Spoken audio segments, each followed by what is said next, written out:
tramp, not short story. Chapter 4, Decisions. Hope you enjoy it. Please submit if you like it.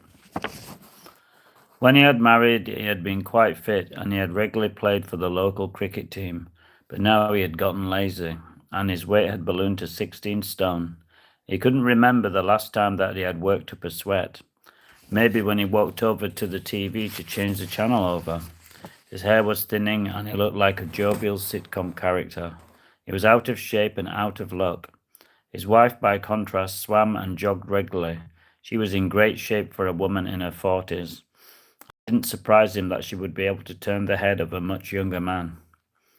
But that's no excuse, he thought, slamming the drink down hard on the table and momentarily startling the regulars.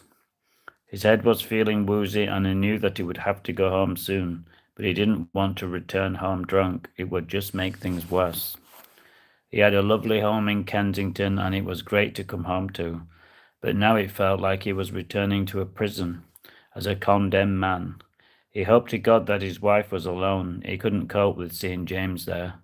James, who had eaten his wife's meals, drank their wine, sat on their sofa, watched their TV programs, and now slept with his wife. Tears filled his eyes and the pain swept over him like the cold, dark sea. It was getting late and he knew he'd have to go home soon. He didn't want his wife asking questions. He had a busy day at work tomorrow. He was the manager of an estate agent, a demanding job. It provided a fairly comfortable lifestyle, weekends in B&Bs, cruise holidays around the Med 3 times a year, the high life. The job could be stressful. With targets to meet, 6 months ago, he had been to the doctors with chest pains. He felt like he was a heart attack waiting to happen. Mary worked part-time in the local library and by contrast she had an easy life, with lots of free time on her hands. Plenty of time for an affair, he thought bitterly, and he drained his glass in one angry gulp. He walked slowly back home. He was oblivious to the rain falling on his balding head. He didn't care. He was numb to everything. Hello, viewers. He opened the front door and he was relieved to hear that the TV was still on, and that meant Mary would be in the living room as usual watching the soaps. Hi, she said, bright as a button. How's your day been? Hello, viewers. Please sub me if you like it. You're late, she said. Oh, okay, he said nonchalantly. I had a headache, so I went for a walk. She kissed him on the cheek, and it was hard for him not to pull away, repulsed. I've made dinner, she said with a smile. Oh, she looks happy, he thought. I wonder why. He ate his shepherd's pie slowly. There was a little conversation. He complained of a headache, and that seemed to do the trick. He couldn't wait to fall asleep and for the day to be over. He flopped out in front of the TV where Mary was sitting in the armchair. He was glad that she wasn't next to him like she used to be. It was strange how feelings could change in an instant. Later the pie tasted metallic and lifeless, which was just the way he felt. He had a pain in his chest like grief. For the love of his life to betray him was like a punch in the guts, a death in the family. He felt like crying, but he knew that he had to keep himself together, as he didn't have the heart for a confrontation. He absent-mindedly watched the news, willing the hours to go by. He could fall asleep by his once lovely wife, who was now dead to him. And surprise, surprise, she went to bed early. When he finally got to bed around 11, she was asleep or pretending to be.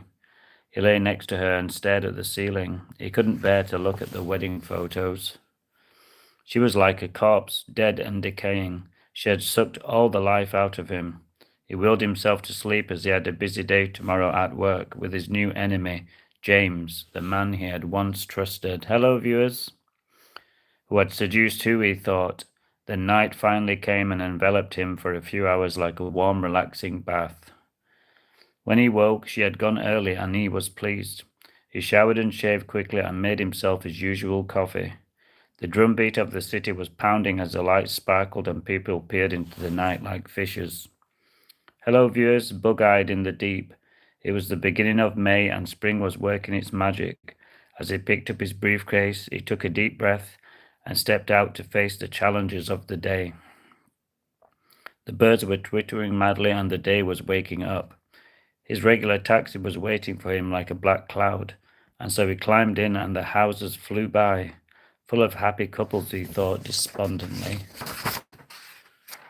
Tom wished that he could turn back time and rewind the days to when he was happy, and the future was a long, gentle slide of happiness. He was dreading seeing James, but he knew that he had to keep his cool and not say anything. He could see him in his leather chair swiveling round in happiness with a smug smile on his face, his jet black hair swept back and his striped shirt tight with bulging muscles. It was obvious that he was in great shape and he knew it. Oh, but that's no excuse, he thought, and he ground the pencil hard into the icy white of the paper. It was going to be a long day. Oh, Christ, he thought, he's coming over. He looked down and pretended to be busy with his paperwork. Morning, said James with a big white smile. He looked pleased with himself, as anyone would be who was having an affair with a stunning woman, anyone selfish, that is, he thought. Chapter 12, How's Things? Hello, Tom answered diplomatically. How are things? Great, said James, never better. He looked like a young James Bond, ready for action at any moment. I have a lot on today, said Tom, better to keep my head down.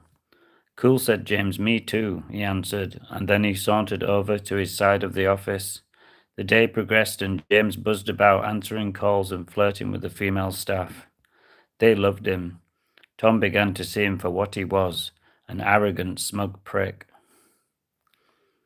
Accurately, every now and then James would answer his mobile in the hallway and he would be laughing and joking, and it was easy for Tom to work out who he was talking to.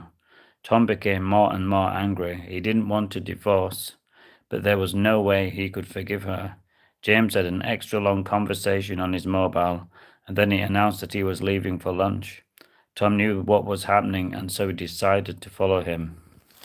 Hope you enjoyed this reading. Please sub me if you liked it.